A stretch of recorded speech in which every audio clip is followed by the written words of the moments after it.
What's up, guys? Kingpin Pete here. We are back off of a terrible week, which I will go over, get into the picks for this week, and then a couple of quick hitter FAQs that I get about being incarcerated, which we will answer. So, first off, this terrible week happened literally right after I recorded this episode.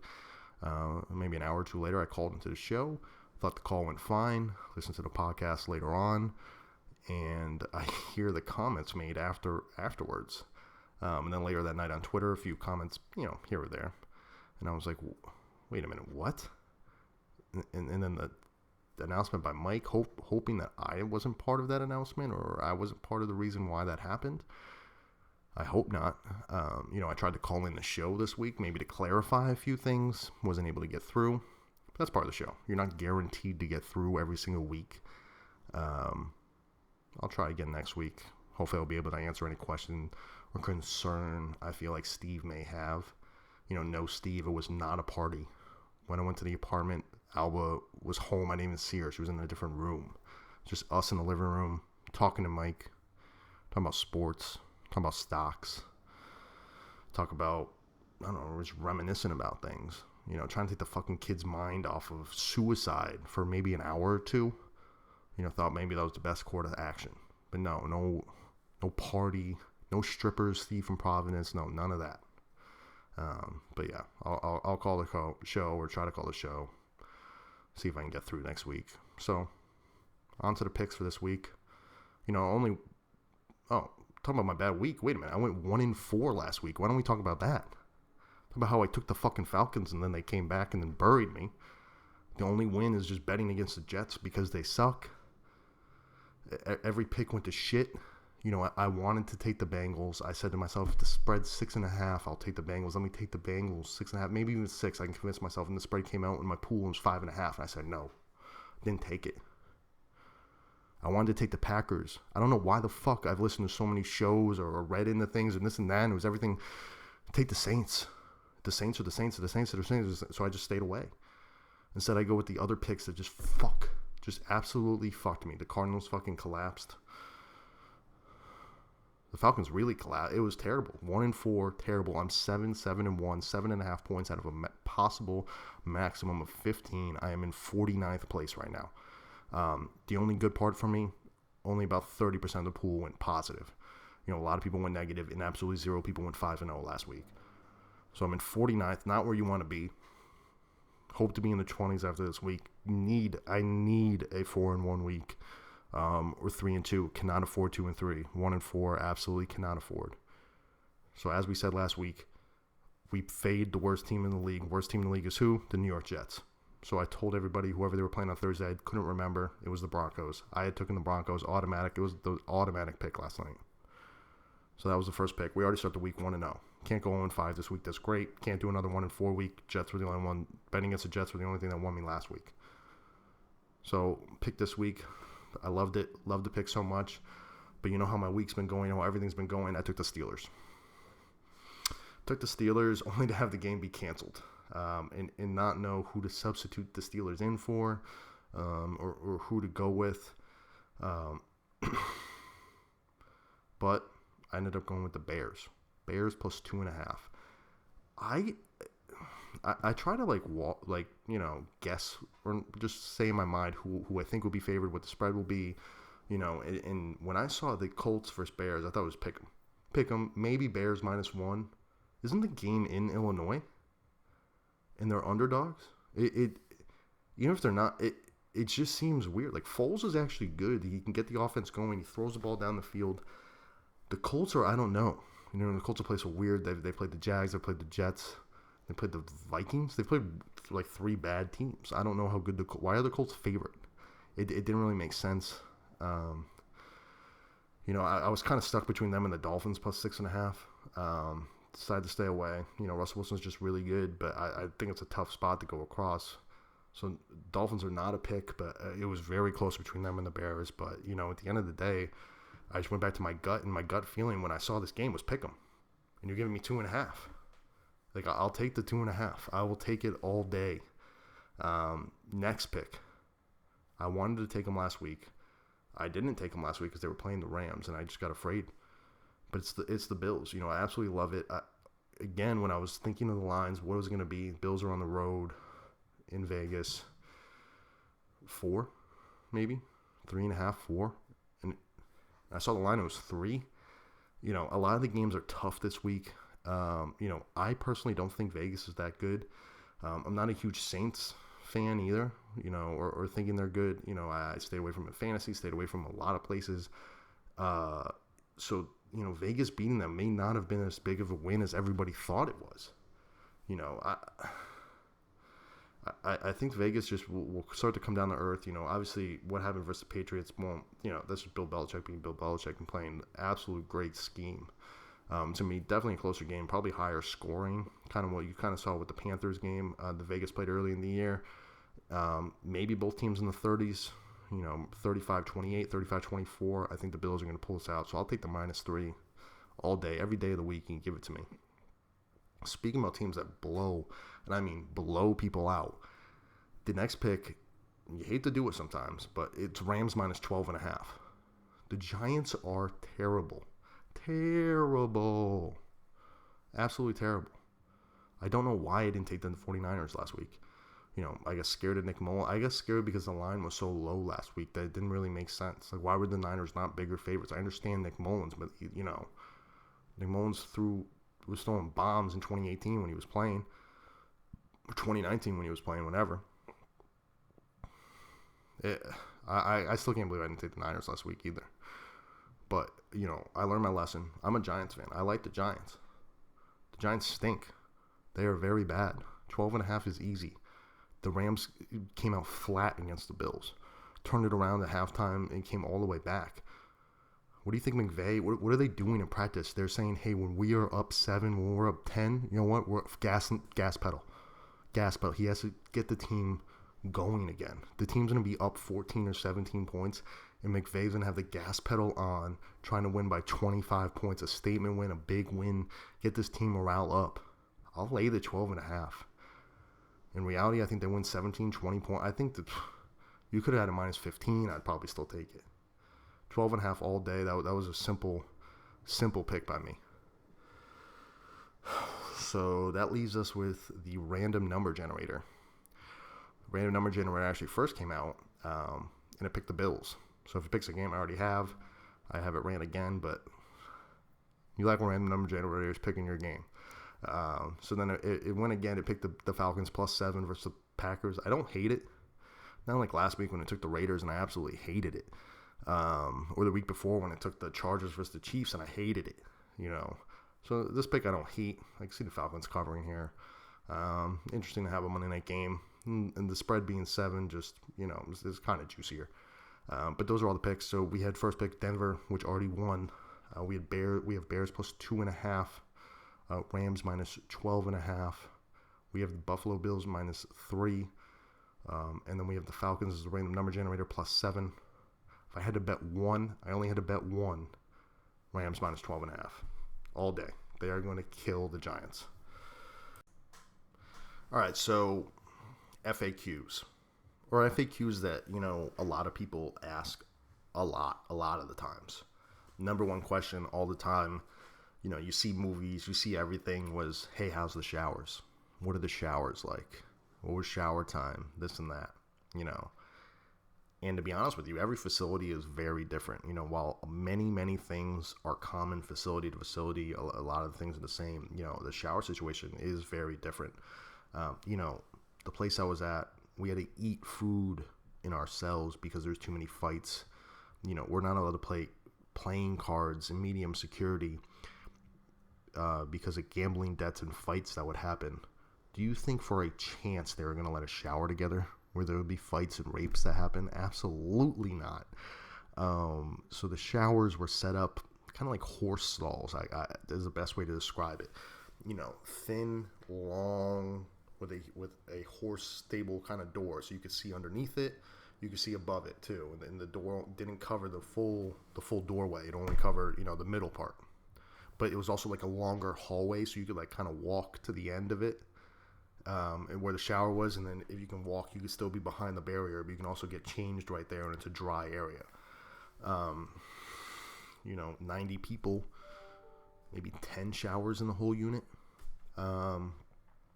Especially right after certain times, especially times when people work out a lot, people playing basketball, there might be too many people showering, and then you have to think of the count that's coming and this and that. So you got to time your showers, people showered in the morning, or, sometimes I would have cellmates too that would be like, if we're locking in for multiple hours, you have to shower. Like, you can't be working out. And, sometimes I would work out or different things and not know a shower would not be available, because you can't walk over the showers when someone's been in there like 20 minutes, be like, hey, you finishing up or something? No, you let everybody do their time their way. But after a while, you can start to get in a routine, understand when different things are going on, and, different things like that. Minimum security was basically the same way, well, actually, I don't describe it. So minimum security was kind of like in college. So, in college, you have all the dorms, right, that surround in a circle. And then in the dead center is where all the bathrooms are in college. And that's where you go to shower. And that's where the bathrooms are. That's where everything is. It's exactly how minimum security was. So in the center, it was split in half, toilets on this side, showers on the other side. And then there was all sinks in the middle. Sometimes people would be hanging out in there, even though the guard would do his rounds and tell you not to hang out in there. People getting haircuts in there. There's different, stuff going on. And the showers were 3 feet by 3 feet square. That's it. Now, when people masturbate, a lot of people masturbate in the showers. So you're in the shower, like, arms together. You're cleaning like this. You can't go wide at all, or you're going to touch the walls. You assume that the walls have jizz on them at all times. In any shower that you're in, you assume the entire thing is filled with cum. You have shower sandals on in medium and minimum security. You assume the floor is all filled with cum. You always just assume cum. If you even go into the handicap stall, you assume the door handles have been touched by people jerking off, and there's cum on the walls, there's cum everywhere. That's what you always have to assume when you're in this shower. There's 3 feet by 3 feet, washing like this. And the door that closes like literally right on you. So even if you accidentally bump the door, you're going to open the entire door to everything. And the door goes maybe up to your neck, so your head's just sticking out. And for that, maybe 5, 6 showers, less people in there, maybe, but 6 showers, especially when everybody gets back from work almost at the same time, or your whole work crew could be 4 people. They're all guaranteed to be from the same unit, but, if they are, then it could be hard to get a shower, or showering a minimum is definitely harder because it's a premium. You have to do it on off times, or you have to just be one of the first people back, to shower. Yeah, so for the showers, that's basically it. You have a bar soap, shampoo, anything that given to you by the state, except for commissary. So that's another question I should go. Big FAQs, commissary. How does commissary work? How do you get it? People say you have money on books, or how does that work? So we had a bracelet. Bracelet had a picture of me, had a barcode on it. Bracelet could never come off. No matter what you did, it was permanently on your wrist 24/7. If you took it off, you'd actually go to solitary confinement for like a few days. Stayed on at all times. If you scan that on the computer, it would come up all your balances. Basically just like a prepaid debit card or something, right? So you have your balance, say it's $200, say it's $100. So we had a list of food you can order. And it's literally like a bubble Scantron sheet that you take like the SATs on or something. You have to bubble in the circle with a pencil. You have to bubble in your inmate number. You have to bubble in what you're ordering, the quantity. And if you bubbled outside the lines or something, you would get nothing. You have to submit the order. It's in like planning 101. You have to submit the order. It depends on what unit. Every unit's different. But for example, you submit the order for Thursday, and the guy comes Monday and delivers the food. There's literally a guy. Everybody locks in, and a guy comes like Santa Claus to the center of the unit, and they start unlocking people. He'll announce the last name. The guard will unlock the door to the cell of the person. They walk down into the middle. The guy gives you basically like a receipt of everything you got. If you order something that's not in stock, kind of like when they drop food off at a restaurant, when people are going through this giant trash bag, plastic bag of food, you could probably Google pictures of the bags of food that people have. You know, the stuff that you're ordering, stuff that you get at a convenience store. Literally, what you get at 7-Eleven is what you can order, which is basically trash. Candy, sugar, you know, carbs.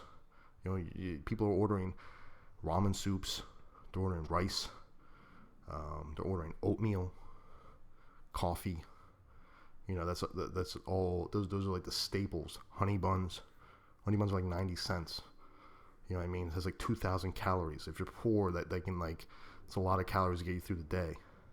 Jars of peanut butter, saltine crackers. If you're eating healthy, you're eating saltine crackers, and peanut butter, and oatmeal. You know, there was tuna you can get in a bag. We don't have a refrigerator or nothing. You know, you can get chili in a bag. You know, it's a lot of just unnutritional food. But like I said before, every time we went to chow or to eat, we didn't really get a lot of food. This is all the food we got. You know, so you have to order food just to have food in case. You know, and thank God I'm fine with eating white rice. Even now I eat white rice because, you know, it's something good to fill you up that isn't just filled with sugar, you know, or sodium or anything else, you know, or I eat so much goddamn oatmeal. Even when I eat oatmeal now, it's like, damn, it's all I used to have was fucking oatmeal. You know, it's so hard to eat healthy or to eat anything, you know, that's good at all. The last question I get a lot is like, is the like races being whites with the whites, but is that a movie thing or is that a real thing? And I'm sorry to announce that it actually is real. It is literally, I remember saying on a visit to a friend, he had said it to me one time. He's like, remember when I visited you and you said that people in here are as racist as they were in the 1800s? And it was like, yeah, it's true. You know, depending on what unit you were in, when it came down to different stuff, like, again, a lot of the people that run places like this are old school guys from the 70s, 80s. You know what I mean? They haven't really caught up with the rest of the world. And for some reason, it's like the only people you can trust or who'll do good by you are the white guys. And then the Spanish people, same thing. The Spanish people won't always trust the black people or the white people. If you're Asian, good luck. Good luck. You know, there's sparse Asian people. Some Asian people are the craziest people I've ever met. But in a world where if you know nothing or know no one, or you are unprotected, at least you have your race. You know, me being white, most of the white people are like drug addicts. You know, here and there you'll find someone who's normal. You know what I mean? But some of the older white guys will, you know, they also understand. Like when I played basketball, there's no white people playing basketball at all. At all. Literally. I played with maybe 2 or 3 white people the entire 2 years. How many units? How many people play basketball, go around? Maybe white people try to play. They just get like basically bullied off the court because they're not good. They're not athletic. They're just using drugs, beating their wife. You know what I mean? They're here and there you'll find one. You know what I mean? But older people are kind of okay with that. You know, if I'm playing basketball, but even if you know, some people get mad sometimes. You know, if you're just like laughing and joking with, you know, the Spanish kids or the black kids, and you know, I'm trying to explain to them like, you guys are in your 30s. You know, I'm 21. These kids are 22, 18. These kids are 19. They sell drugs. I was like, we have things in common. We're not drug users. We're just, you know what I mean? We're talking about LeBron James and Kobe. Like, questions or things that you don't even like talk about. You guys don't talk about that stuff. You guys talk about, you know what I mean? But, you know, other times you have to know your place, or, you know, like the whole NASCAR thing, or me watching NASCAR was a big, you know, being with the group thing, or, you know, sometimes playing cards or different stuff. You know, if people want to be your partner, like dominoes or in minimum security, if you're playing spades, then, you know, then you would choose a white guy. But the other thing was like, there's much gambling that went on. So if you're playing chess against somebody, or playing cards or playing dominoes, then if you had someone from a different race, I mean, you guys are gambling, you know. But if there's a white guy looking for a partner and you know, he wants to gamble, then you kind of have to choose. It just is what it is, you know. But like the commissary thing, if you bubble something wrong, you only get the commissary stuff once a week, you know. So who's going to look out for you? Like, I know you have money on your books. The jail knows you have money, but everybody knows you have the facility. Everybody knows you have money in the books. But you only get stuff once a week, so you have to look out. You have to look at, some people will tax you. You know what I mean? They'll be like, all right, I'll give you 2 ramen soups. You have to give me 3 back next week because I'm loaning you it. You know what I mean? But if it's a white guy, then it's like, here's 2, just give me 2 back next week. You know what I mean? It's kind of just that trust thing that you have, and it's just something that a lot of people, especially the people that have no one, people that have screwed over so many people, it's like what they do have, you know. So just try to treat everybody with respect. You know, they can really feel the people out who are really about that life, you know, in the gangs and doing all the other stuff. And then, you know, people like me that came around, that's like, all right, I understand that this dude's in, he's out, he's not really about the life. You can't always hold him in street code and different stuff. But yeah, I mean, some people are racist, man.